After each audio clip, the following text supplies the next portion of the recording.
പഴകിയ വസ്ത്രങ്ങൾ എന്തു ചെയ്യണമെന്നറിയാതെ വിഷമിക്കുന്നവരാണ് നിങ്ങളെങ്കിൽ അതിനുള്ള ഉത്തരമാണ് ഗ്രീൻ വേംസ് കുപ്പായം എന്ന വ്യത്യസ്താശയത്തിലൂടെ നിങ്ങൾക്ക് മുന്നിൽ അവതരിപ്പിക്കുന്നത്. കോഴിക്കോട് ഗുജറാത്തി സ്ട്രീറ്റിലെ ഡിസൈൻ ആശ്രമത്തിലാണ് ശില്പശാല സംഘടിപ്പിച്ചത്.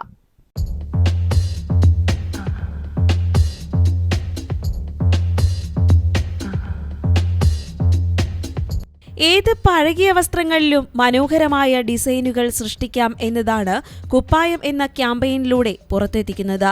കോഴിക്കോട് ഗുജറാത്തി സ്ട്രീറ്റിലെ ഡിസൈൻ ആശ്രമത്തിലാണ് പഴകിയ വസ്ത്രങ്ങൾ രൂപമാറ്റം വരുത്തി പുതിയ ഡിസൈനുകൾ സൃഷ്ടിക്കുന്ന ശില്പശാല നടത്തിയത്.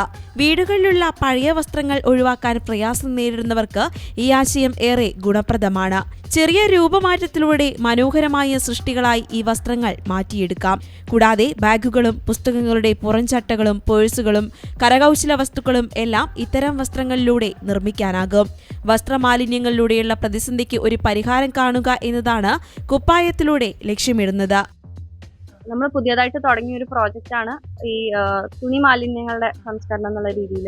നമ്മുടെ വീടുകളിൽ അറിഞ്ഞോ അറിയാതെയോ കുന്നുകൂടിക്കൊണ്ടിരിക്കുന്ന ഒരു തരം മാലിന്യമാണ് തുണി എന്ന് പറയുന്നത്. അത് അധികവും വീടുകളിൽ നമ്മൾ ഒന്നെങ്കിൽ മണ്ണിൽ കുഴിച്ചിടുക കത്തിക്കുകയൊക്കെയാണ് ചെയ്യുന്നത്. അത് ഒരു രീതിയിൽ നമ്മുടെ ഭൂമിക്ക് നല്ലതല്ല. എന്നാലോ ഈ തുണികൾക്ക് പല രീതിയിലുള്ള പുനരുപയോഗ സാധ്യതകളുണ്ട്. റീസൈക്കിൾ ചെയ്യാനും അപ്സൈക്കിൾ ചെയ്യാനൊക്കെ സാധ്യതകളുണ്ട്. നിരവധി പേരാണ് കുപ്പായം ശില്പശാലയും പ്രദർശനവും കാണാൻ എത്തിയത്.